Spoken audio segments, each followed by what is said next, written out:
bonjour mes amis, toujours c'est avec un grand plaisir donc que je fais les tutos que vous me demandez.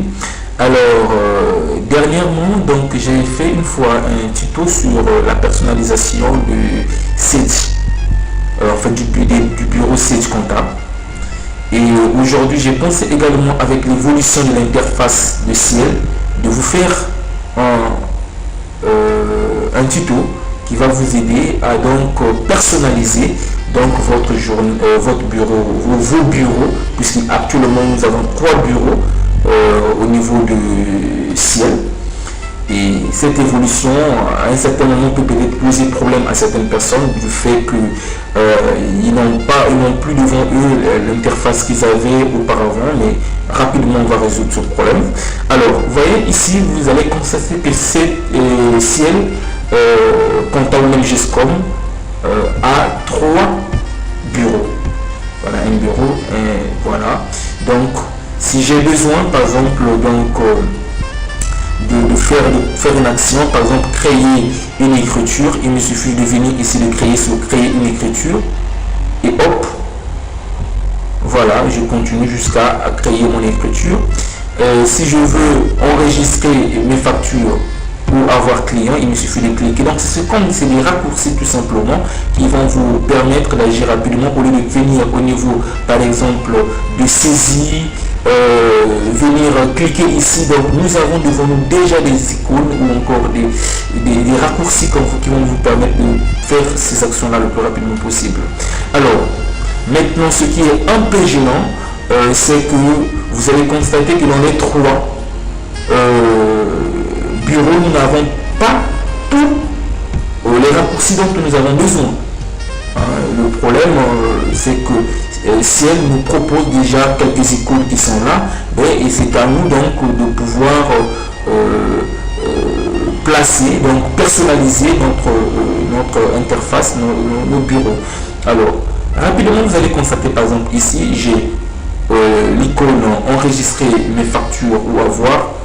Je viens ici également geler, et pourquoi ne pas l'enlever et mettre un autre raccourci à la place. Alors qu'est-ce que je vais faire? Par exemple je viens ici sur personnaliser mon bureau, je clique, voilà, je clique là dessus et je viens ici, vous allez constater qu'il y a un X ici, voilà, supprimer, donc je le supprime, voilà, je le supprime et ça me permet donc de mettre autre chose. Qu'est-ce que je peux mettre? Par exemple le chéquier, voilà, je peux prendre ici, donc vous prenez votre chéquier, donc vous glissez tout simplement, vous le glissez tout simplement ici, voilà, et donc vous avez votre chéquier ici, voilà, vous pouvez ajouter, mais également vous pouvez modifier vos icônes, voilà, donc par exemple ici, au lieu de mettre liste des fichiers, je peux cliquer dessus, vous cliquez dessus, voilà, voilà, au lieu de mettre liste des chéquiers, donc je peux directement mettre chéquier, voilà. Mais également qu'est-ce que je peux faire?